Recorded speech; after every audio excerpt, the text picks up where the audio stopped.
Hello everyone, welcome to Eklavya Study Point. आज मैं आप सभी को क्लास 12th हिंदी कोर के मोस्ट इंपॉर्टेंट क्वेश्चंस करवाने जा रहा हूं, जो आपके सीबीएसई बोर्ड एग्जाम में आपको देखने को मिल सकते हैं और आपको तो इनको जरूर करके जाना ही जाना है। ठीक है, 2026 बोर्ड एग्जाम के लिए ये वीडियो है और एकदम न्यू वीडियो है। और पीडीएफ नोट्स आप टेलीग्राम से ले सकते हैं। @class12 ESP न्यू ग्रुप हमारा टेलीग्राम चैनल है। यहाँ आपको लेटेस्ट अपडेट सारे मिलते रहेंगे। जितनी भी वीडियोस की लिंक है वो आपको यहाँ पे प्रोवाइड करवा दी जाती हैं। आगे बढ़ते हैं अब हम। और अगर कोई क्वेरी होती है तो आप एकलव्य स्टडी पॉइंट इंस्टाग्राम पे मैसेज कर सकते हैं और वेबसाइट है eklavyastudypoint.com, इसको भी आप जरूर विजिट करें। सबसे पहला इंपॉर्टेंट क्वेश्चन जो आज हमारे सामने है वो है, आत्म परिचय कविता के कवि का इस संसार के प्रति क्या दृष्टिकोण है, स्पष्ट करना है आपको। यानी कि जो कवि हरिवंश राय बच्चन जी हैं वो संसार को लेकर क्या सोचते हैं, उनका पीओवी क्या है। ठीक है, ये आपको बताना है। तो देखिए, आत्म परिचय कविता में जो कवि हरिवंश राय बच्चन है वो संसार को लेकर थोड़ा सा मिक्स्ड आप कह सकते हो पीओवी रखते हैं। प्रेम भरा भी है, संघर्ष भरा भी है। जैसे सबसे पहले वो कहते हैं कि ये जो संसार है, कवि कहते हैं वो अपूर्ण है, अधूरा है, क्योंकि संसार में प्रेम की कमी है। यहाँ पर लोग भौतिक सुख सुविधाओं धन दौलत के पीछे भागते रहते हैं, ऐसा कवि को मानना है। ठीक है, और इसलिए जो कवि है वो अपनी कल्पनाओं के एक सुंदर संसार में रहते हैं। वो अपनी अलग ही दुनिया एक बनाए हुए हैं अपने दिमाग में। फिर है, कवि का संसार के साथ प्रीति कल है, यानी कि कभी प्रेम तो कभी विरोध का रिश्ता है, खट्टा मीठा। वे दुनियादारी की जिम्मेदारियों को निभाते तो हैं, लेकिन दुनिया की परवाह किए बिना अपने मन के अनुसार चलते हैं। जो उनका मन करता है वो उसके अकॉर्डिंगली काम करते हैं। जहां दुनिया वैभव और स्वार्थ के पीछे पागल है, धन दौलत के पीछे पागल है, कवि को चाहिए प्यार। जीवन में वो कहते हैं प्यार बहुत जरूरी है। सुख और दुख दोनों ही स्थितियों में वो एक जैसे रहते हैं, ना तो ज्यादा सुख में ज्यादा सुखी होते हैं, ना दुख में ज्यादा दुखी होते हैं। ये आप इसमें लिख सकते हो। अगला प्रश्न है हमारा, कविता के बहाने कविता का प्रतिपाद्य आपको लिखना है। तो देखो भाई, कविता के बहाने जो कविता है वो कवि कुंवर नारायण ने जो है उसको लिखा है। और इसमें बताया गया है, जो कविता होती है, पोएम होती है, वो बहुत शक्तिशाली चीज है। वो कितनी व्यापक होती है। एक कविता की तुलना चिड़िया से करना, फूल से करना, फिर बच्चों से करना। तो सबसे पहले कवि कहते हैं चिड़िया आसमान में उड़ती है, लेकिन उसकी उड़ान की एक लिमिट होती है कि एक लिमिट तक ही चिड़िया उड़ सकती है। लेकिन कविता की उड़ान यानी कल्पना असीम है, उसकी कोई सीमा नहीं है। समय स्थान की सीमाओं को पार करके कविता कहीं भी पहुंच सकती है। जहां ना पहुंचे रवि वहां पहुंचे कवि, ये लाइन आपने सुनी होगी। फिर है, फूल का खिलना और कविता। देखो, फूल खिलता है, खुशबू फैलाता है, सुगंध फैलाता है, लेकिन एक निश्चित समय के बाद वो फूल मुरझा जाता है। लेकिन कविता एक ऐसा फूल है जो बार बार खिलता रहता है और कभी मुरझाता नहीं है। ठीक है, एक बार खिलता है और खिला ही रहता है, उसकी महक पीढ़ियों तक चलती है। कोई भी पोयम बनती है, अगर वो अच्छी है तो वो हमेशा सदाबहार रहती है। कवि ने कविता को बच्चे के खेल के समान भी माना है। जैसे बच्चा खेलता है, कोई भेदभाव नहीं करता ना, छोटा बच्चा किसी से, अपना पराया उसको नहीं पता, बच्चा एक सबके साथ एक समान रहता है। कविता भी पूरी दुनिया को सूत्र में बांधती है, एक एकता के सूत्र में बांधती है। कोई कविता कभी जाति धर्म देश को देखकर नहीं लिखी जाती। अगला प्रश्न है, कैमरे में बंद अपाहिज कविता मीडिया कर्मियों की संवेदनहीनता का जीता जागता उदाहरण है। आपको तर्क देकर बताना है। तो भाई बिल्कुल सही बात लिखी हुई है यहाँ पे। कैमरे में बंद अपाहिज में यही बताया गया है, जो मीडिया में लोग काम करते हैं वो भाई उनमें बिल्कुल भी सेंसिटिविटी नहीं होती है, और वो बिल्कुल सिर्फ टीआरपी के लिए और पैसा कमाने के लिए पागल होते हैं। वो किसी लाचार व्यक्ति की मदद नहीं करते, सिर्फ और सिर्फ अपना कार्यक्रम उनको इंटरेस्टिंग बनाना है, ज़्यादा से ज़्यादा टीआरपी लेनी है। ठीक है, वो संवेदनशीलता का केवल दिखावा करते हैं, कोई सेंसिटिविटी उनके अंदर नहीं है। और इंटरव्यू लेने वाला व्यक्ति जब वहाँ पे वो प्रोग्राम स्टार्ट होता है तो वो अपाहिज व्यक्ति से बहुत ही गंदे तरीके से, अपमानजनक तरीके से बेतुके सवाल पूछता है। जैसे कि वो कहता है, क्या आप अपाहिज हो? अपाहिज होकर आपको कैसा दुख होता है? यानी कि ऐसे सवाल पूछ रहे हो, घावों पर नमक छिड़क रहे हो। और रुलाने की कोशिश की जाती है लाचार व्यक्ति को। मीडिया कर्मी लोग व्यक्ति को मानसिक रूप से बहुत तंग कर देते हैं। वो चाहते हैं कि भाई दर्शक रोने लगे, ऐसा इमोशनल उसका मुंह देख के। कार्यक्रम सफल तभी होगा। तो उसकी आंखों की सूजन जो होती है, जो व्यक्ति रो रहा है उसको क्लोजअप करके बड़ा करके दिखाया जा रहा है। और कार्यक्रम के अंत में संचालन स्माइल करते हुए कहता है, जो संचालक होता है, कि पर्दे पर वक्त की कीमत है। यह वाक्य दिखाता है कि वो कितने संवेदनहीन हैं। यानी कि वो उनके लिए किसी के आंसू और पीड़ा से ज़्यादा उनका समय और उनके लिए जो वो विज्ञापन उनको करना है, एडवर्टीजमेंट करनी है, वो ज़्यादा जरूरी है, पैसा ज़्यादा जरूरी है उनके लिए। अगला प्रश्न है हमारे सामने, बादलों के आगमन से प्रकृति में क्या क्या परिवर्तन होते हैं, जैसा बादल राग कविता में बताया गया है, ये आपको बताना है। तो बादल राग कविता में बताया गया है कि जब बादल आते हैं तो आकाश में बादल गरजते हैं, चारों ओर ऐसा लगता है जैसे क्रांति का वातावरण बन गया हो, एकदम शोर शराबा। बिजली चमकती है, बादलों के हृदय से बिजली चमकती है, जिससे बड़े बड़े पर्वत और पेड़ भी कांप उठते हैं। फिर मूसलाधार बारिश होती है, भारी वर्षा होगी, हर तरफ पानी पानी हो जाता है और धरती जो तप रही होती है वो शांत हो जाती है। छोटे पौधों का खिलना, बारिश होती है तो छोटे छोटे जो पौधे होते हैं वो भी खिल उठते हैं, ठीक है। धरती के अंदर सोए हुए जो बीज हैं, अंकुर हैं, वो भी खुशी के साथ खिल उठते हैं और इस तरीके से ये बदलाव होते हैं। अगला प्रश्न है हमारा, लक्ष्मण मूर्छा और राम का विलाप प्रसंग ईश्वरीय राम का पूरी तरह से मानवीकरण है। तो भगवान राम को हम भगवान मानते हैं, लेकिन जब आप लक्ष्मण मूर्छा और राम का विलाप पढ़ते हो तो आपको भगवान राम एक मनुष्य की तरह प्रॉपर लगते हैं। सो तुलसीदास जी ने राम को एक भगवान या मर्यादा पुरुषोत्तम के रूप में नहीं, बल्कि एक साधारण मनुष्य कैसा होता है उसकी तरह दिखाया है, जिसका भाई उससे बिछड़ने वाला है, उसको डर है। तो सामान्य मनुष्य की तरह ही राम रोते भी हैं। जब लक्ष्मण जी मूर्छित होते हैं तो भगवान राम साधारण व्यक्ति की तरह फूट फूट कर रोने लगते हैं, एकदम अपनी सुध बुध खो बैठते हैं और विलाप करते हैं, दुख करते हैं कि मेरा भाई कहाँ गया। और वो ईश्वरीय रूप नहीं है उनका, वो मानवीय हृदय है जो भाई के बिछड़ने से डर से रो रहा है। और राम एक आदमी की तरह इस बात से चिंतित हैं कि लोग क्या कहेंगे। वो तो भगवान है, उनको तो कोई टेंशन नहीं होनी चाहिए, पर उनको चार लोग क्या कहेंगे उनकी टेंशन सताए जा रही है। उनको लगता है कि नारी के लिए भाई को गवा दिया, स्त्री के लिए, और समाज में बदनामी होगी, और बिल्कुल एक मानवीय सोच है। तो यही तुलसीदास जी ने किया है। और राम कहते हैं कि लक्ष्मण के बिना उनका जीवन वैसे ही बेकार है जैसे पंख के बिना पक्षी, मणि के बिना सांप और सूंड के बिना हाथी। यानी कि वो बहुत परेशान और कमजोर हो गए हैं। वो पश्चाताप कर रहे हैं कि लक्ष्मण को वो क्यों ले आए साथ में।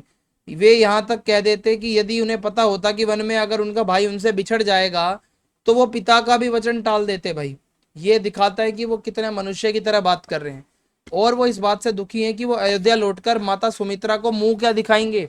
जब वो पूछेगी तो वो क्या कहेंगे कि एक पुत्र और भाई के रूप में उनकी चिंता पूरी तरीके से मानवीय है। भाई ये जो दिख रहा है आपको, ये मनुष्य के अंदर होती है ये सारी फीलिंग्स। अगला प्रश्न है, छोटा मेरा खेत कविता के रूपक को स्पष्ट कीजिए। छोटा मेरा खेत कविता से भी प्रश्न आपका आ सकता है। तो छोटा मेरा खेत कविता कवि उमाशंकर जोशी जी की है। उन्होंने कागज के पन्ने को एक चौकोर खेत के रूप में माना है कि एक कागज का पन्ना चौकोर है, वो एक खेत है। तो जैसे किसान भाई खेत में बीज बोता है, खाद पानी से सींचकर उसमें फसल उगाता है, कवि के लिए उसका खेत उसका कागज है। वो अपने विचार रूपी बीज उसमें बोता है और कल्पना और भावनाओं से उसे सींचता है और कविता रूपी एक फसल तैयार होती है। बहुत अच्छा एग्जाम्पल है। और इस साहित्यिक खेत की सबसे बड़ी विशेषता यानी कि वो जो कवि की कल्पना का वो जो खेत है, जो कागज और कलम है, ठीक है, वो ये है कि इसकी जो फसल का रस है वो कभी समाप्त नहीं होता। यानी जो कविताओं का रस है वो हमेशा हमेशा हमेशा के लिए अमर रहता है। यह एक अक्षय पात्र है जिसे जितना बांटा या पढ़ा जाए यह उतना ही बढ़ता जाता है। तो ये छोटा मेरा खेत कविता से आप लिख सकते हो। अगला प्रश्न है, नाम के विरोधाभास से क्या अभिप्राय है, उदाहरण सहित आपको बताना है। भक्तिन का उसके नाम से क्या विरोधाभास था। आपको असली नाम पता होना चाहिए और विरोधाभास मतलब जो आप नाम रख रहे हो वो आपकी पर्सनैलिटी उसके उलट है, ठीक है। तो ऐसे में फिर उसका उपाय क्या ढूंढा भक्तिन ने, ये आपको बताना है। देखो, नाम के विरोधाभास का मतलब क्या होता है, जब किसी व्यक्ति का नाम उसके गुणों से, स्वभाव से या किसी आर्थिक स्थिति से मैच ना खाता हो। जैसे कि भक्ति का असली नाम था लक्ष्मीन या फिर लक्ष्मी। लक्ष्मी धन की देवी होती है हिंदी मान्यताओं के अनुसार, हिंदू मान्यताओं के अनुसार। और अगर वो देवी है, लेकिन जो भक्तिन है वो तो गरीबी में रही है, संघर्ष में, कष्टों में रही है, उसके पास धन संपत्ति का नामो निशान नहीं है, और ये उसके नाम का ये विरोधाभास है। तो ऐसे में उसने उपाय क्या सोचा, वो बहुत समझदार थी। वो जानती थी कि उसके नाम और उसकी गरीबी के बीच एक अंतर ऐसा है कि लोग उसका मजाक बनाएंगे, इसलिए उसने इससे बचने के लिए उपाय खोजा। उसने अपनी मालकिन महादेवी वर्मा से प्रार्थना की कि उसे कभी भी लक्ष्मी नाम से ना बुलाया जाए, यानी ये उसको भक्तिन नाम पड़ा था। तो लेखिका ने उसकी गले की कंठी माला और बिल्कुल सिंपल सी वेशभूषा को देखकर उसका नया नाम भक्तिन रखा। ना तो लक्ष्मी ना तो लक्ष्मिन, ठीक है, ना लक्ष्मी ना लक्ष्मिन, उसका असली नाम रखा गया यहाँ पे भगतिन। आगे अगला प्रश्न है, बाजार दर्शन पाठ के आधार पर जो भगत जी हैं वो बाजार से अपनी आवश्यकता भर का सामान खरीद कर वापिस आ जाते हैं, ये हमने पढ़ा था। तो ऐसे में बाजार से खरीदारी करते वक्त आप स्वयं को किस कैटेगरी में रखोगे? तो बिल्कुल भाई सही बात यहाँ पे लिखी है भगत जी के बारे में। वो एक अच्छे कंज्यूमर हैं, उनका मन भरा हुआ है, वो अपनी ज़रूरतों को कैसे पूरा करना है उसके बारे में जानते हैं। अगर वो बाजार जा रहे हैं तो वो उतना ही सामान लेने जाते हैं जितने की उनको ज़रूरत है, ठीक है। इन्हें उन्हें केवल जीरा और नमक ही चाहिए होता है, इसलिए वो बाजार में कितनी भी चकाचौंध क्यों ना हो, वो सिर्फ अपना जीरा और नमक लेकर ही वापस आ जाते हैं, सीधा पंसारी की दुकान पर जाते हैं और जो ज़रूरत का सामान है वो लेकर आ जाते हैं। तो बाजार का जादू इन लोगों पर नहीं चल सकता, क्योंकि इनको पता है कि ये कोई अहंकार इनके अंदर है नहीं, परचेजिंग पावर का, पैसे दिखाने का। और भाई बाजार, जब हम बाजार से खेती करते हैं तो हम, यदि हम ईमानदारी से स्वयं का एनालिसिस करें तो हम अक्सर स्वयं को भगत जी के विपरीत पाएंगे। क्योंकि हम बाजार जाते हैं तो हम सोचते हैं ये भी ले लो, वो भी ले लो, ये भी ले लो, वो भी ले लो, हम अनावश्यक खरीदारी करते हैं। भगत जी तो नहीं करते। हम बाजार में सुंदर सजावट और एडवर्टीजमेंट देख के फंस जाते हैं, हम वैसी चीज़ें भी खरीद लेते हैं जिनकी हमें आवश्यकता ही नहीं होती है, तो सिर्फ देखने के लिए अच्छी लग रही है तो हम उसको ले आते हैं।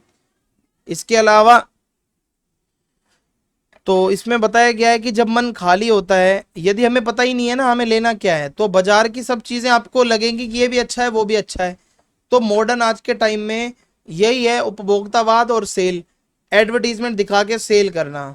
और कभी कभी हम क्या करते हैं, अपनी आर्थिक शक्ति, हमारी परचेजिंग पावर दिखाने के लिए, हैसियत साबित करने के लिए महंगी महंगी चीज़ें खरीद के लोगों को दिखाते हैं।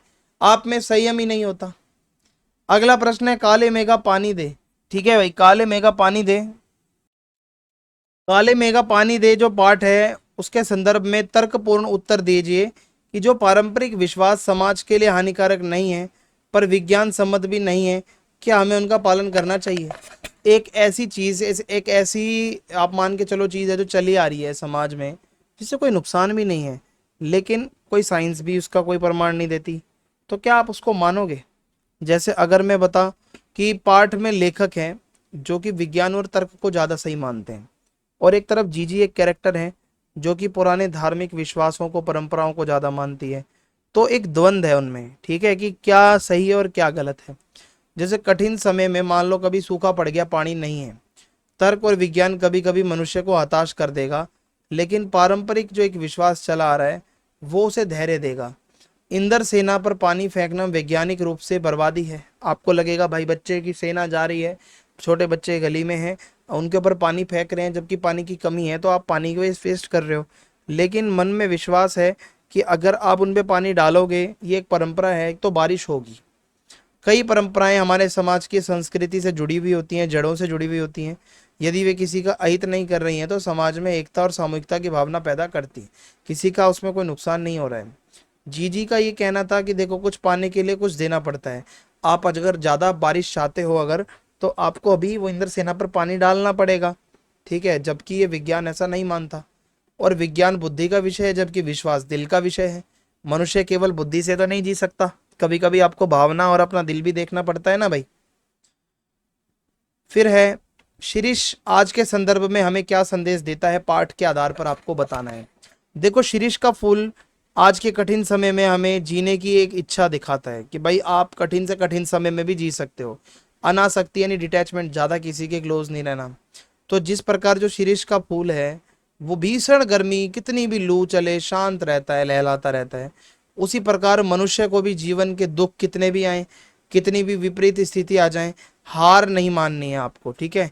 ये हमें दिखाता है कि देखो पद और सत्ता के पीछे ज़्यादा नहीं पड़ना चाहिए, ठीक है। समय के साथ जो परिवर्तन होता है उसको स्वीकार करो, चाहे अच्छा परिवर्तन हो चाहे बुरा परिवर्तन हो, ज़्यादा हताश नहीं होते।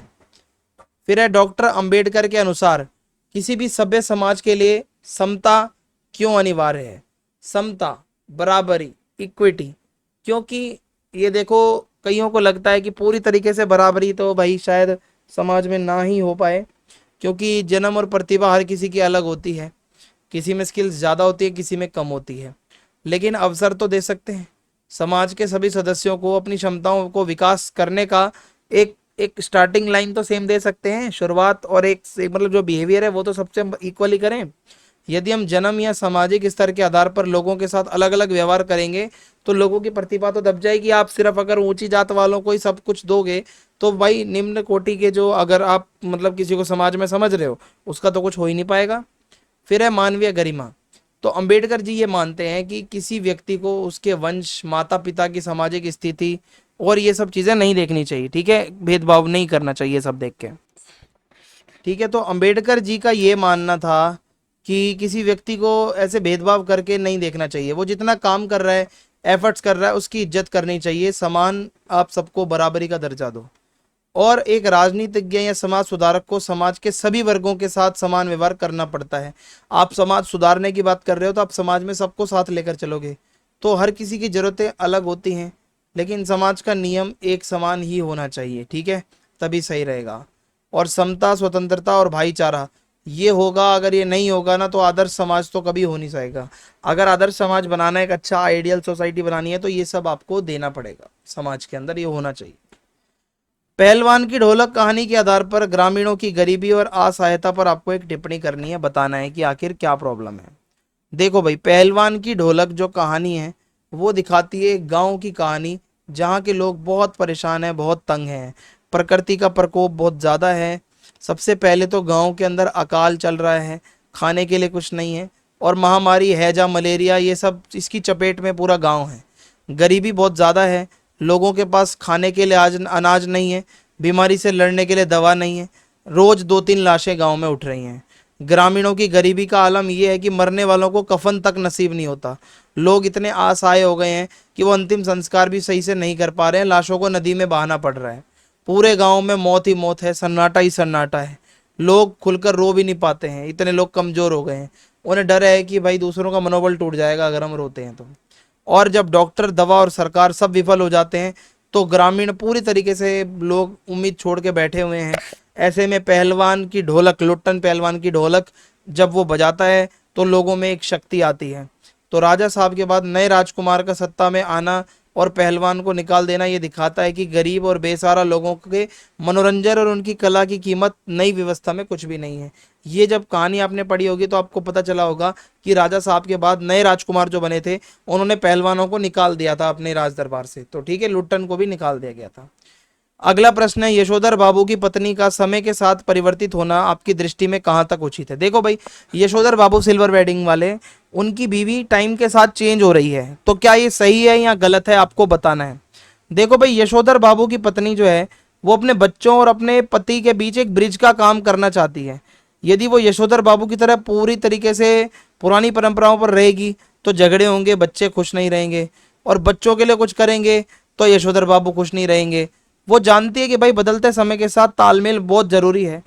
यशोधर बाबू किशन दाह के संस्कारों में बंधे हैं। एक कैरेक्टर किशन दाह है, वो अब नहीं रहे थे, तो वो इनके गुरु थे, ठीक है, तो वो उनकी बात ही मानते थे बस कि पुरानी पुरानी परंपराएं चलानी है।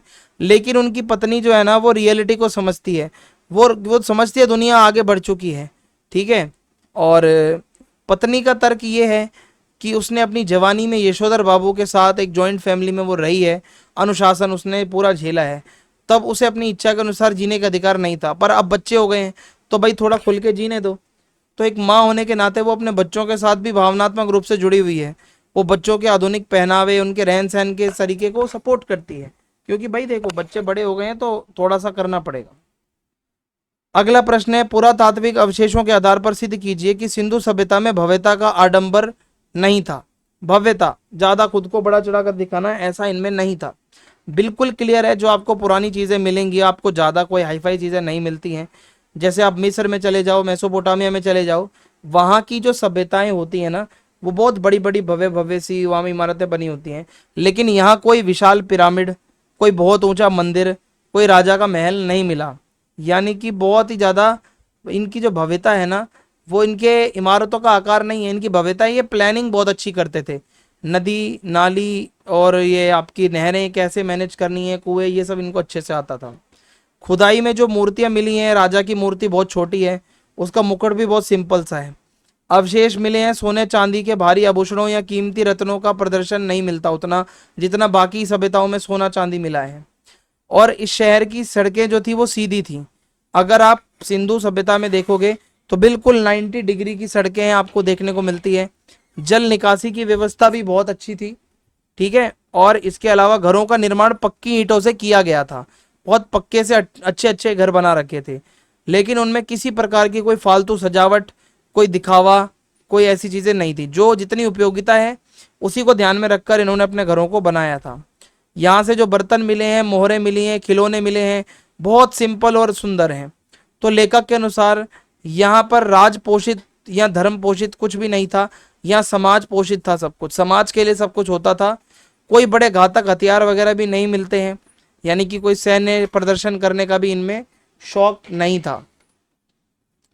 अगला प्रश्न है, मास्टर सौंदलगेकर जी की जूझ कहानी के लेखक आनंद के जीवन में क्या भूमिका है। यानी कि ये जो मास्टर जी हैं उनकी क्या रोल है, क्या भूमिका है, आपको इसमें बताना है। तो देखो, मास्टर सौंदलगेकर मराठी के टीचर थे। वे कविता को बहुत सुरीले ढंग से लय में गाते थे, गाकर बच्चों को सुनाते थे। उनके पढ़ने का और पढ़ाने का अंदाज बहुत अच्छा था। आनंद जो है इस कहानी का कैरेक्टर, वो इंटरेस्ट जाग गया उसके अंदर का। तो उन्होंने आनंद को समझाया कि कवि कोई दूसरे लोक के प्राणी नहीं होते, या आप हम जैसे ही लोग होते हैं जो कविता करना सीखते हैं। तो उन्होंने बताया, जैसे अगर आपके आसपास खेत है, बैल है, भैंस है, आप लिखो उसके ऊपर कुछ ना कुछ जो भी नेचर में दिखे आपको। तो पहले आनंद को खेतों में अकेले काम करना बुरा लगता था, लेकिन जब मास्टर जी का प्रभाव हुआ तो उनको अकेलेपन में भी अच्छा लगने लगा। वो कविता गा लिया करता था, कवा और अपना जो है कविता बना लिया करता था, ऊंची कविता, मतलब ऊंची आवाज में वो गाता था, कभी कभी डांस भी करता था गा के। तो वे आनंद द्वारा लिखी गई कविताओं को बड़े ध्यान से देखते थे, ठीक है। मास्टर जी बहुत अच्छे से देखते थे उसके, कैसी उसकी तुकबंदी है, लय रिदम कैसी है, भाषा सही है या नहीं है, तो ये सारी चीजें हैं। पतंग कविता का प्रतिपाद्य स्पष्ट कीजिए। तो पतंग कविता के बारे में अब आपको बताना है कि इसमें क्या बताया जा रहा है। पतंग कविता का प्रतिपाद्य कुछ ऐसा है कि इस कविता में बाल सुलभ इच्छाएं, छोटे बच्चों की जो इच्छा होती है, जो उनमें उमंग होती है और जो नेचर से जुड़े होते हैं, वो बताया गया है। तो इसमें सबसे पहले कविता की शुरुआत होती है भादव के अंधेरे और बारिश के बाद जब शरद ऋतु आती है। तो कवि ने बताया कि शरद ऋतु में जो है मतलब ऐसा लगता है मानो एक तेज साइकिल पर सवार होकर एक बालक के रूप में वो आती है, और अपने चारों ओर जो है एक चमक और एक सफाई, उज्ज्वलता, ठीक है, साफ सफाई लेकर आती है। और शरद ऋतु का मौसम इतना साफ होता है कि बच्चे चाहते हैं कि अब वो पतंग उड़ाएं। तो बच्चे उत्साहित होते हैं कि उन्हें छतों की कठोरता, जो पक्की छतें हैं, वो भी उन्हें फील नहीं होती, और उन्हें ऐसा लगता है जैसे छत कोई रुई जैसी कोमल है। उनकी रगों में एक ऊर्जा दौड़ती है, ठीक है। और पतंग बच्चों की ऊंची उड़ती कल्पनाएं, उनके जो सपने हैं ना, उसका एक सिंबल है। जैसे पतंग आकाश की ऊंचाइयों को छूती है, वैसे ही बच्चे भी अपने सपनों के सहारे हर ऊंचाई को पार करके जाना चाहते हैं। और कविता के अंत में कवि हमें ये बताते हैं कि पतंग उड़ाते समय बच्चे जो है ना, वो छतों के खतरनाक कोनों तक पहुंच जाते हैं। अक्सर गिरते भी हैं, पर गिरने के बाद उनका डर कम नहीं होता, मतलब ऐसा होता है कि डर ज़्यादा नहीं होता, वो डर भूल जाते हैं, फिर उसके बाद उनको आदत हो जाती है, ठीक है। वो बहुत साहसी हो जाते हैं। आगे बढ़ते हैं। भाषा को सहूलियत से बरतने का क्या अभिप्राय है। तो कवि कुंवर नारायण की कविता है, और इसमें बताया गया कि भाषा को, यानी कि अपनी बात को जो आप कह रहे हो ना, वो बहुत सिंपल सहज और स्वाभाविक तरीके से आपको कहना चाहिए, तभी वो समझ में आती है। अपनी बात को सीधे साधे शब्दों में कहो ताकि सुनने वाला आसानी से समझ सके। ज्यादा दिखावा, आडंबर हमें नहीं करना चाहिए, ठीक है। और जिस प्रकार के भाव आपके मन में है, उसके लिए जो सही शब्द हैं वही यूज करो। यदि हम बात को घुमा फिराकर या कठिन शब्दों में कहते हैं तो मूल बात कई बार भटक जाती है।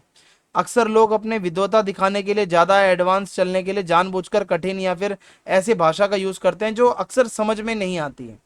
तो कवि ने इसे पेंच के उदाहरण से समझाया कि यदि पेंच को सही खांचे में सही से नहीं घुमाओगे ना, जबरदस्ती करोगे तो चूड़ी मर जाएगी, यानी कि वो पेंच नहीं फंसेगा। वैसे ही भाषा के साथ जबरदस्ती मत करो, भाषा को सिंपल तरीके से पेश करो।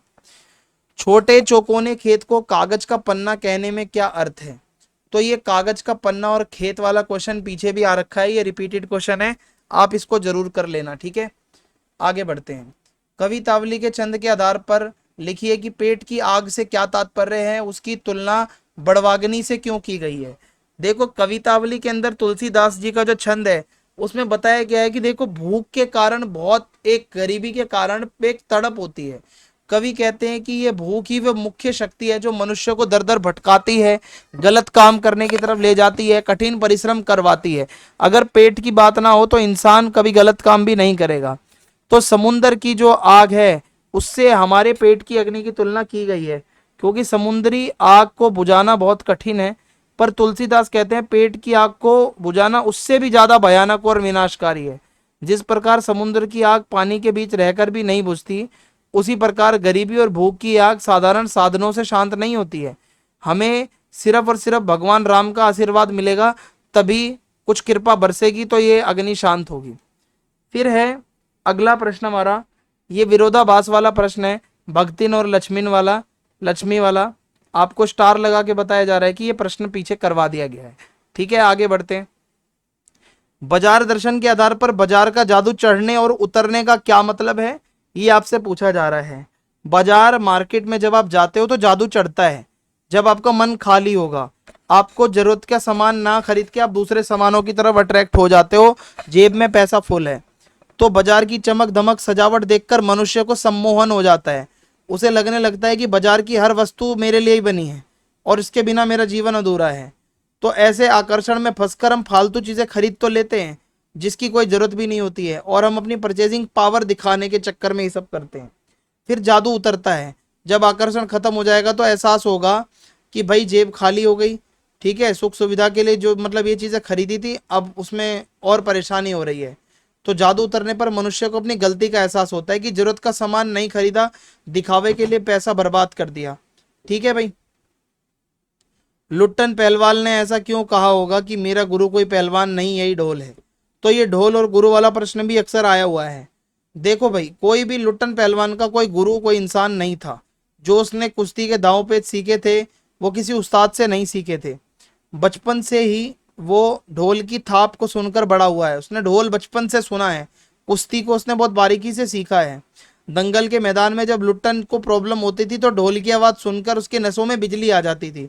तो ढोल की थाप उसे हारने देती नहीं थी, और लुट्टन को ढोल की हर आवाज में कोई मैसेज दिखाई देता था। जब ढोल बजता था चट धा गिड़ धा तो उसे लगता था आ जा भिड़ जा, और जब ढोल बजता था धिक धिक ठीक है धिक दिन तो उसे लगता था कि दाव काटो बाहर निकल। यानी कि वो कहता है मेरा गुरु कौन है, मेरा गुरु मेरा ढोल है। तो चांद सिंह जैसे बड़े बड़े पहलवानों को उसने हराया। तो लुट्टल ने अपनी जीत का जो क्रेडिट है ना, वो किसी व्यक्ति को नहीं बल्कि एक वाद्य यंत्र ढोल को दिया। अगला प्रश्न है श्रम विभाजन और जाति प्रथा जो पाठ है इसके आधार पर आपको बताना है श्रम विभाजन और श्रमिक विभाजन में क्या अंतर है। देखो, doctor B are Ambedkar ji ने इस पाठ को लिखा है। श्रम विभाजन का मतलब होता है मॉडर्न जो आज का हमारा सभ्य समाज की एक जरूरत है, यानी कार्य कुशलता बढ़ाने के लिए काम का बंटवारा, जो स्वाभाविक है, जो काम आप कर सकते हो। श्रमिक विभाजन का मतलब है जाति और श्रम विभाजन के साथ साथ श्रमिकों का भी विभाजन कर देना। ये अस्वाभाविक है क्योंकि ये व्यक्ति की रुचि या क्षमता के बजाय जन्म के आधार पर किया जाता है। तुम ये काम करोगे, तुम वो काम करने के लिए पैदा हुए हो। तो श्रम विभाजन तो बहुत जरूरी है, प्रोफेशनली हर कोई अलग होता है, पर श्रमिक विभाजन एक भेदभाव है। जो वो काम करना ही नहीं चाहता कोई व्यक्ति, तो आप उसको वो काम कैसे करवा रहे हो। काले मेघा पानी दे पाठ में जीजी किसान के उदाहरण द्वारा क्या सिद्ध करती है। देखो भाई, जीजी का क्या मानना है कि जैसे एक किसान 30-40 मन गेहूं उगाने के पहले अपने पास 5-6 सेर अच्छा गेहूं खेत में बोता है, उसी प्रकार इंद्र सेना पर भी पानी फेंकना बर्बादी नहीं है, बल्कि जब आप इंद्र सेना पर पानी फेंकते हो तो आपके ऊपर और ज्यादा बारिश होगी। तो वो त्याग है। वो समझाती है कि जो चीज हमारे पास कम है उसे भी दूसरों के कल्याण के लिए दोगे तो ये त्याग है। आप कुछ दोगे तो कई गुना फल आपको वापस मिलेगा। जीजी के अनुसार यदि हम चाहते हैं कि इंद्र देवता हमें बादलों के रूप में पानी दे, तो पहले हमें इंद्र सेना को अर्घ देना होगा। यानी कि वो सिद्ध कर रही है कि बिना त्याग के फल नहीं मिलता आपको भाई। बाजार जाते समय हम किन बातों का ध्यान रखना चाहिए जिससे बाजार के जादू से बचा जा सके, ये आपसे सवाल पूछा जा रहा है। तो सबसे पहले तो आपका मन भरकर जाओ, मन खाली लेकर मत जाओ।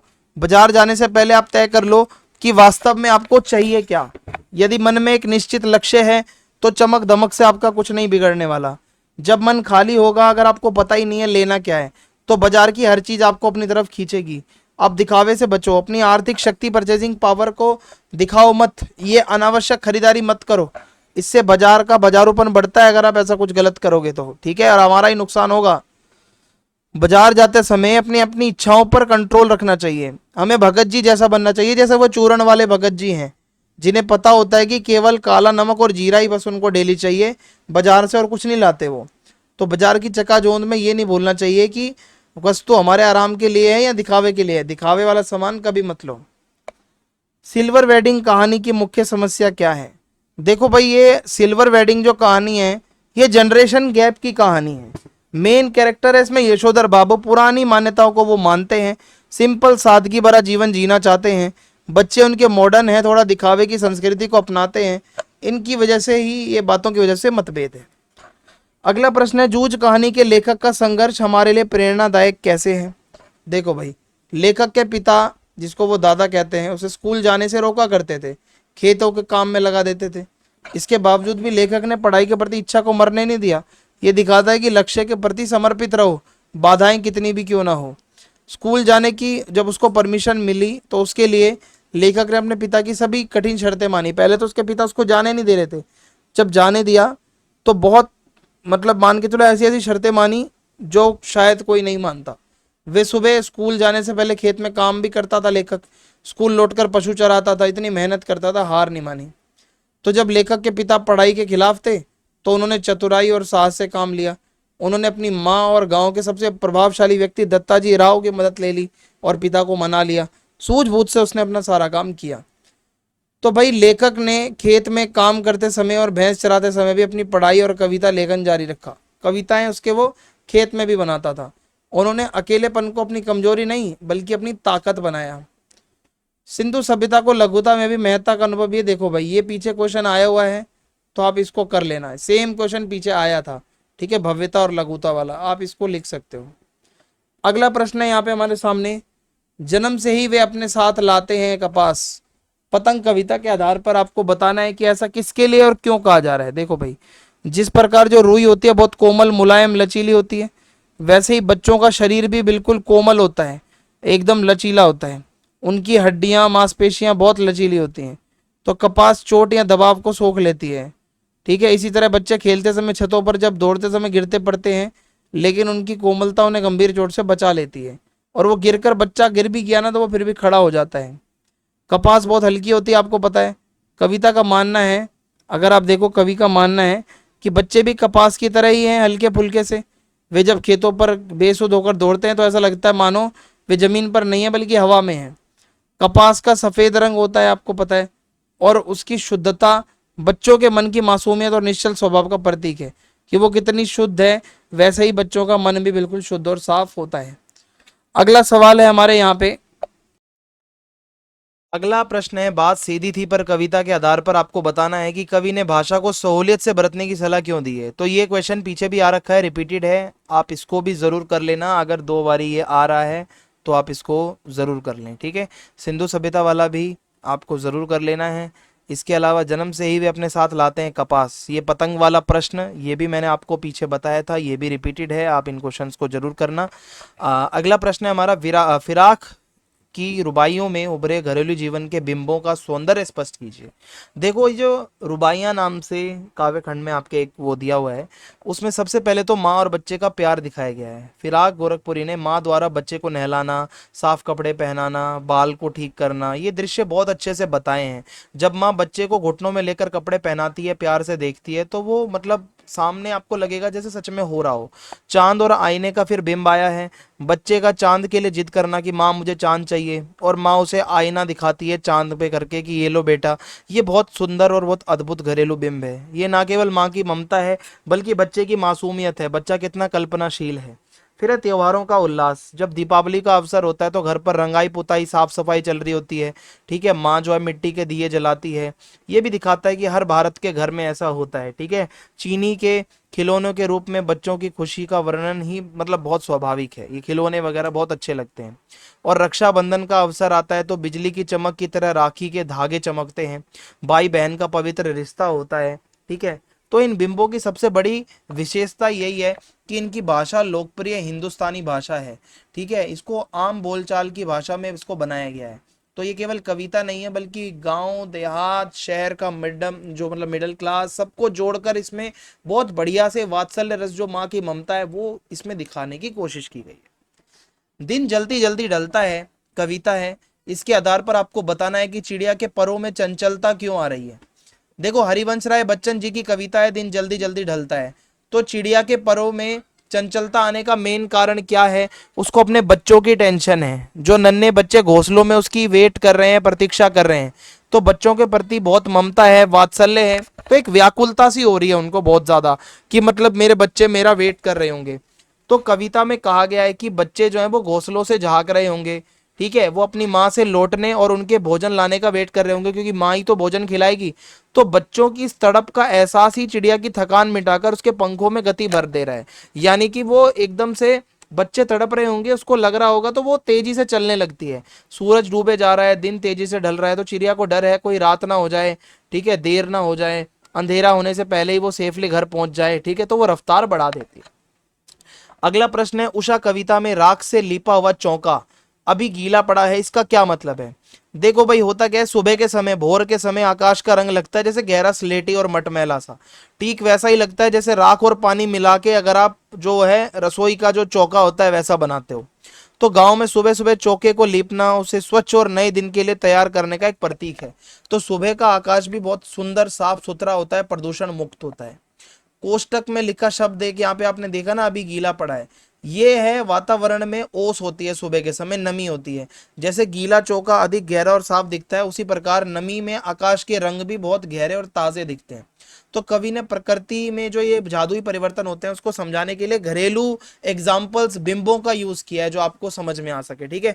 इसके बाद है, तुलसी के अनुसार पेट की आग कैसी है और उसे कैसे बुझाया जा सकता है? रिपीटेड क्वेश्चन है, पीछे मैंने आपको करवा दिया है पेट की आग वाला, आप इसे कर लीजिएगा। अनेक कमियों के होते हुए भी भक्तिन लेखिका के लिए अनमोल क्यों थी? भाई बहुत जरूरी है। देखो, भक्तिन में कई कमियां थी, वो जिद्दी थी, गलतियों से तर्क करती थी, गलती होने पे भी तर्क करती थी, और लेखिका को भी अपने जैसा देहाती बनाना चाहती थी।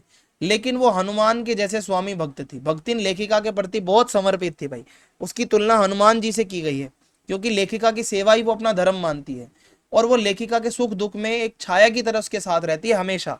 जब भी वो देर रात तक काम करती थी तो भक्तिन कभी पानी देती है, कभी पंखा हिलाती है वहां पे, कभी साथ बैठती है, ठीक है। तो युद्ध के समय एक टाइम आता है जब सब लोग सुरक्षित जगहों पर भाग रहे थे, तो भक्तिन ने लेखिका को बोला कि मैं आपसे दूर नहीं जाऊंगी, और मैं अगर जरूरत पड़ेगी तो आपके साथ जेल भी जाऊंगी। ये दिखाता है उसका लगाव है। तो लेखिका के लिए भक्तिन केवल एक सेविका नहीं है, बल्कि परिवार का एक अभिन्न अंग है।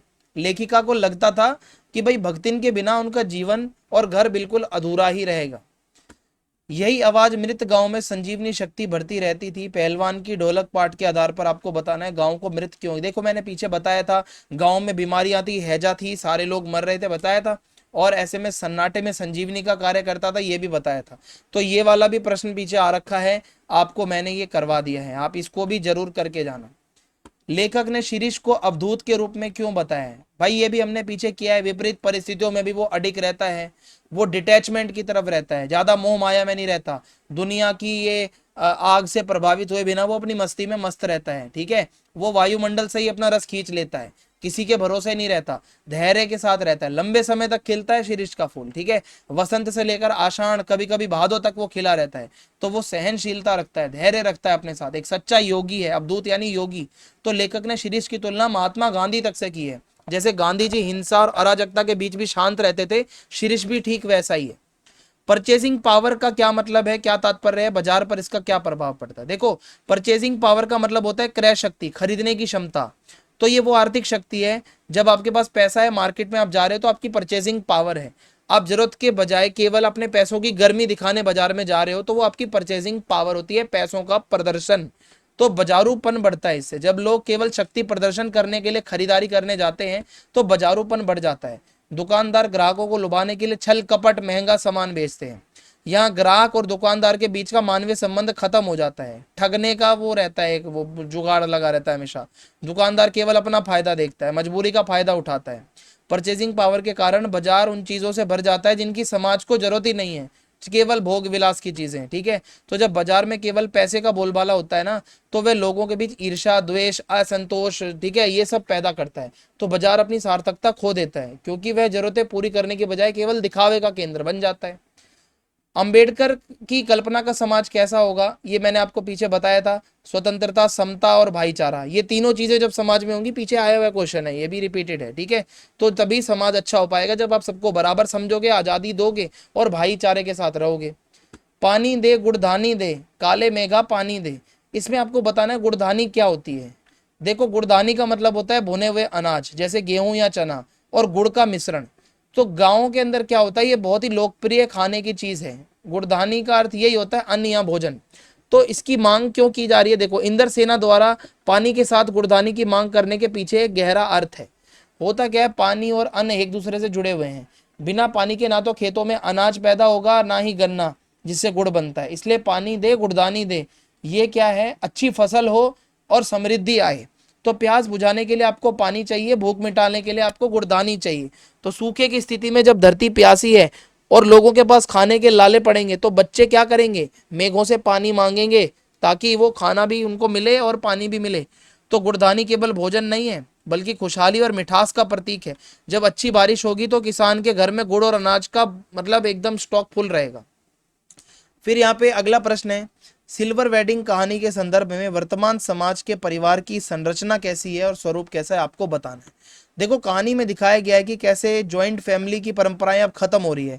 यशोधर बाबू पुरानी यादों में और अपने गुरु किशनदा के सिद्धांतों से जुड़े हुए हैं, लेकिन उनके बच्चे एक एकल परिवार पसंद करते हैं, अकेले रहना पसंद करते हैं। आजकल लोगों को प्राइवेसी ज्यादा चाहिए और जनरेशन गैप आ गया है, ठीक है। परिवार में माता पिता की सोच अलग है, बच्चों की सोच अलग है।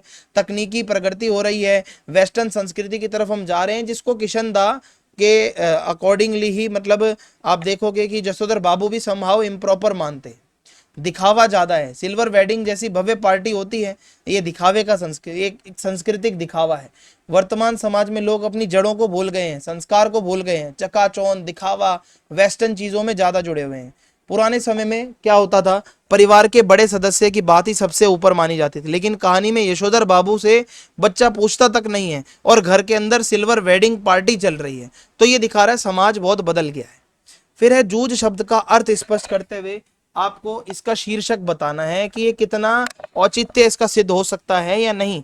जूझने का मतलब होता है संघर्ष करना, कठिन परिस्थितियों से लड़ना। ये शब्द बाधा को पार करने के लिए निरंतर एक प्रयास है। और इस कहानी का शीर्षक जूझ भी कुछ ऐसा ही है। इसका मेन कैरेक्टर आनंदा पढ़ना चाहता है, पर उसके पिता उसे स्कूल जाने से रोकते हैं। वो पढ़ाई दोबारा शुरू करने के लिए उसे अपने पिता से विरोध करना पड़ता है, समाज की बाधाओं से जूझना पड़ता है। फिर स्कूल जाने की शर्त के रूप में उसे ये बताया जाता है, स्कूल तभी जाने दिया जाएगा जब खेतों में काम करोगे, पशुओं को चराओगे। वो थकान से भी पीड़ित है, पढ़ाई भी करता है, चुनौतियां झेल रहा है। स्कूल में अपने से छोटे बच्चों के साथ बैठता है, क्लासमेट्स मजाक भी बनाते हैं, उसके लिए आसान नहीं है। वो अपनी लगन और धैर्य से इस दबाव से जूझता है। खेत में काम करते समय एकदम अकेलेपन से वो लड़ने के लिए कविताएं रचता है। तो पूरी कहानी में नायक का जीवन छोटे बड़े संघर्षों से ही भरा हुआ है। हार नहीं मानता, हर समस्या से जूझता है, जीत हासिल करता है। और मेन इसमें अगर मैं आपको बताऊं वो यही है कि भाई सही तरीके से इसमें बताया गया। मोहनजोदड़ो सभ्यता लघुता में भी महत्ता का अनुभव कराने वाली सभ्यता थी। ये क्वेश्चन 2-3 बारी आ रखा है, इसको आप जरूर कर लेना, स्टार मैंने इसमें लगा दिया है। तो ये हिंदी कोर के क्वेश्चंस थे जो आपको करके जाने हैं। वीडियो पसंद आई है, चैनल सब्सक्राइब करें, वीडियो लाइक करें, वीडियो को शेयर करें। जय हिंद, जय भारत।